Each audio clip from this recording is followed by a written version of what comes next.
Let's go ahead and get started with simplifying trigonometric identities. In this video, I'm going to work through 10 different examples of how to simplify a trigonometric identity. But we're not going to do anything advanced, at least just not yet. I am going to focus on the basics. So if you're just beginning, this is exactly the video that I want you to start off with.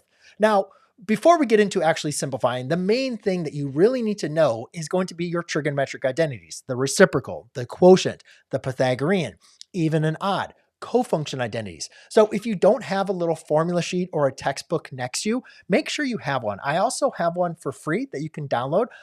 Make sure I'll put a link in the description down below. But I think that's always beneficial because I will allude to which identities I am using, but not every single time I'm going to write out exactly the identity. So I want to make sure that you have something you can follow along on.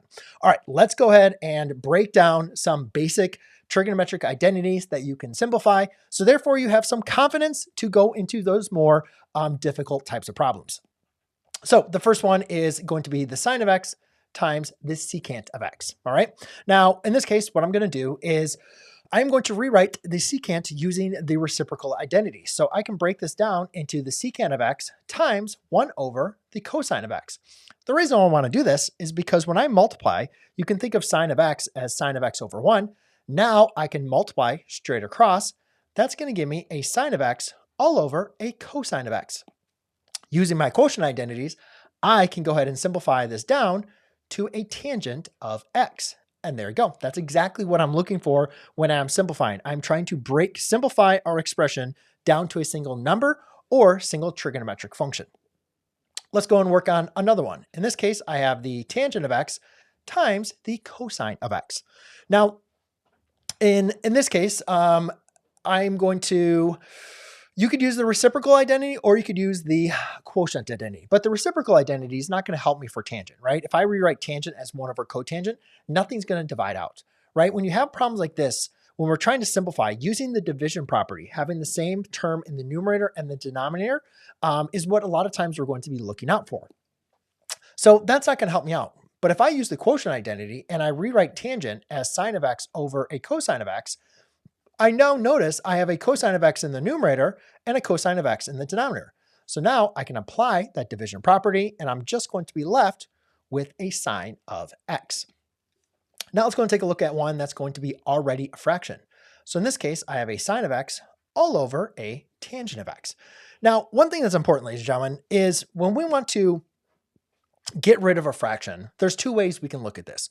Like for instance, if I had like an 8 divided by 4, if I want to get rid of the fraction, I can easily just take my 4 and divide it into the 8, right? And therefore you're going to see here that answer is going to be 2. But what if I had like a fraction in the denominator, 8 divided by a 1/2? You might be thinking, crap, like I don't know how many times 1/2 goes into 8. So one thing we can do to get rid of our denominator, if we're not sure how many times it evenly divides into our numerator, is multiply by the reciprocal. Right? The reciprocal of 1/2 is simply just going to be a 2 over 1, or you could just write it as 2. So whatever you do in the denominator, you have to do in the numerator. Now you can see any number, term, or expression multiplied by reciprocal, right, is simply just going to go to 1. And then over here, I can just multiply 8 times 2 over 1, which is a 16. So 8 divided by 1/2 is equal to 16. So the important thing is, yeah, divide it into it if it can, like cosine of x divides evenly into cosine of x, got rid of the denominator, or simply multiply by the reciprocal. So when I'm looking at a sine of x divided by tangent of x, I want to think about, well, what is the reciprocal identity of tangent of x? The reciprocal of tangent of x is going to be a cotangent of x. So I'm going to multiply by cotangent of x on both sides. Now what that's going to give me, that's going to go to 1, right? Any expression multiplied by reciprocal. So then I have a sine of x, but if I'm not sure how sine of x simplifies with cotangent of x, I can rewrite cotangent using the quotient identity as going to be a cosine of x all over a sine of x. And then again, you can see this common scenario is happening over and over again, and we're left with the cosine of x. All right, let's go and take a look at another example for another fraction. So in this case, I have a cosine squared of x divided by a secant squared of x. Now again, you could say, well, let's multiply by the reciprocal again, right? What's the reciprocal of secant of x? That is simply just going to be secant squared of x.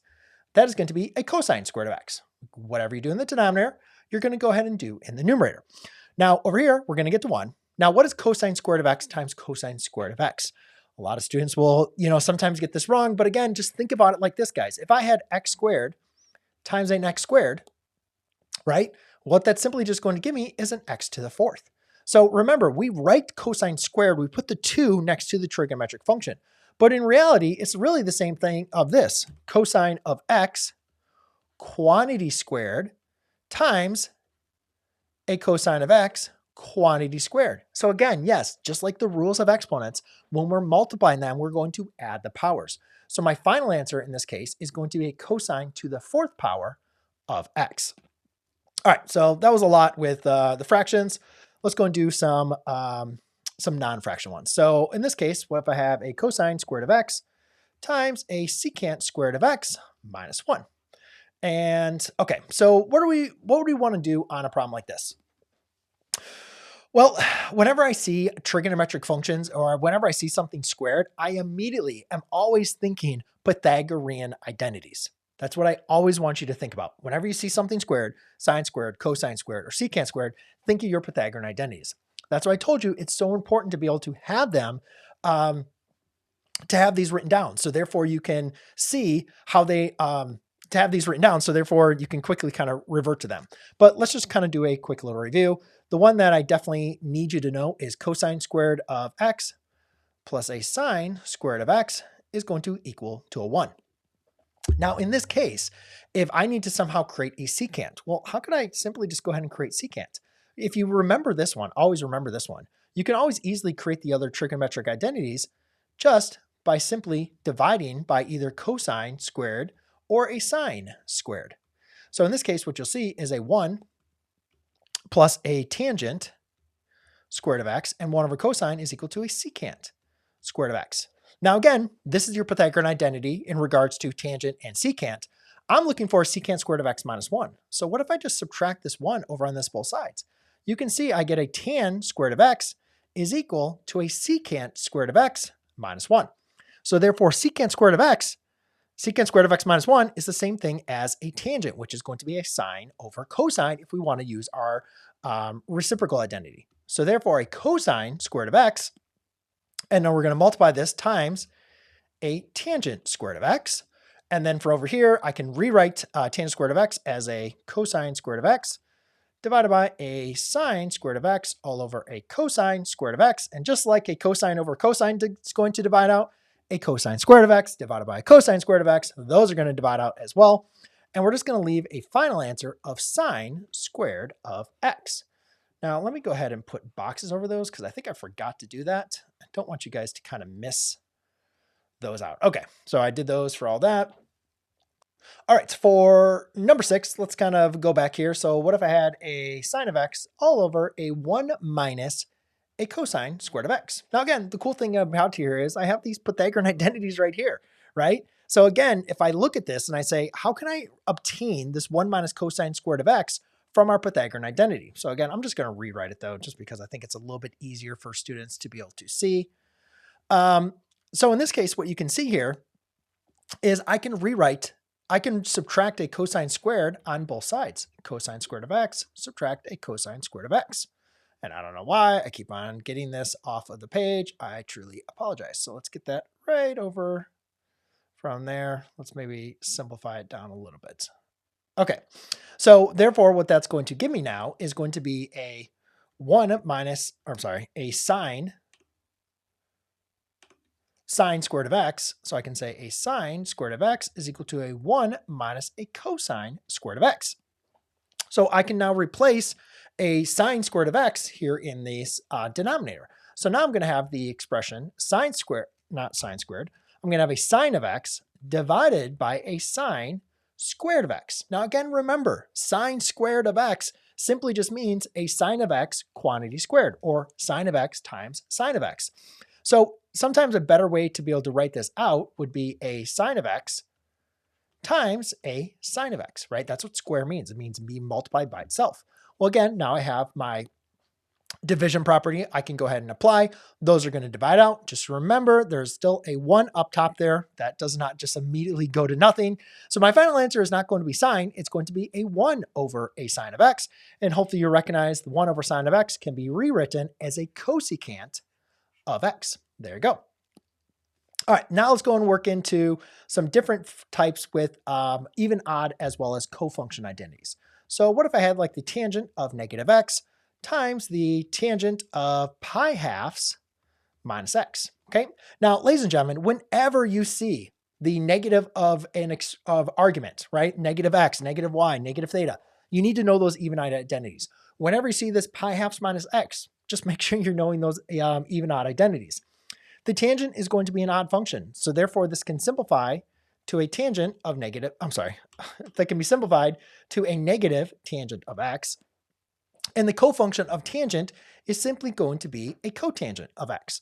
Now again, you could break these down into the quotient identities, sine over cosine, cosine over sine, or hopefully just recognize these are reciprocals of each other. So therefore my final answer is going to be a negative 1. Now for number 8, let's go over 1 plus a tangent squared of y. What the heck happened there? Let's redo that. So 1 plus let's use x because I've been using x this whole time. Divided by a cosecant squared of x.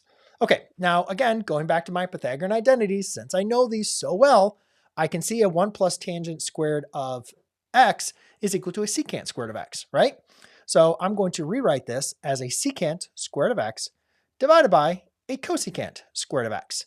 Now again, how is this going to simplify? Sometimes it's a lot easier just to rewrite these using your reciprocal identities.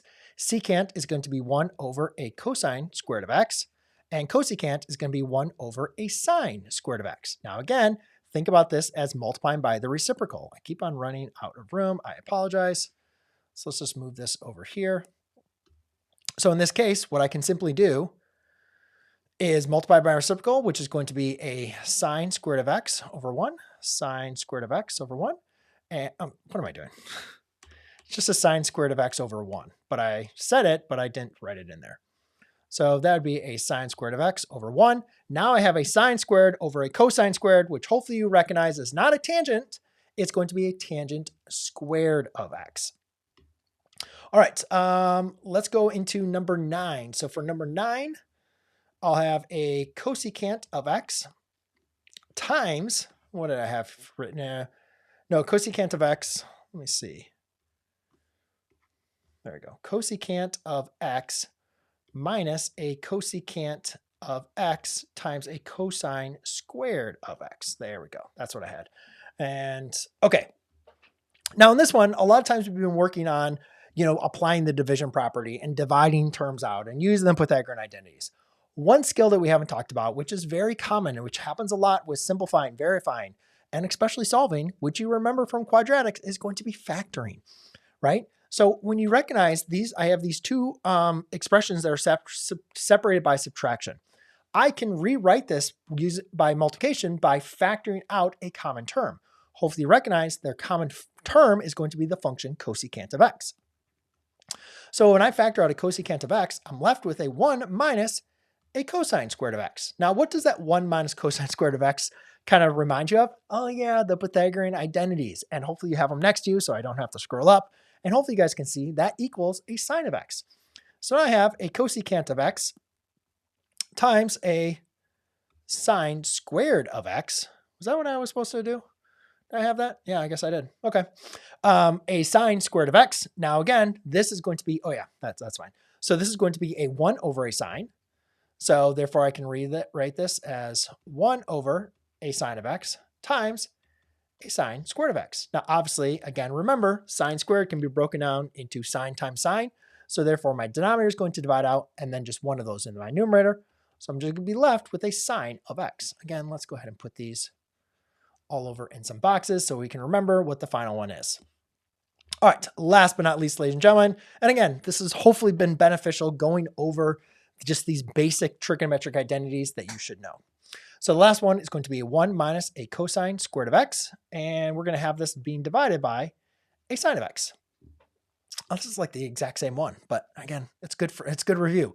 What do we know about this? Oh yeah, that goes into a sine. Did I get those? You know what? I'm going to change this one up. I'm going to change this to a cosecant. Let's do that one because I think it would just be good. Cosecant of x. Okay, let's change it up a little bit. So we recognize from this last problem, that's going to go to a sine of x, right? Or a sine squared of x.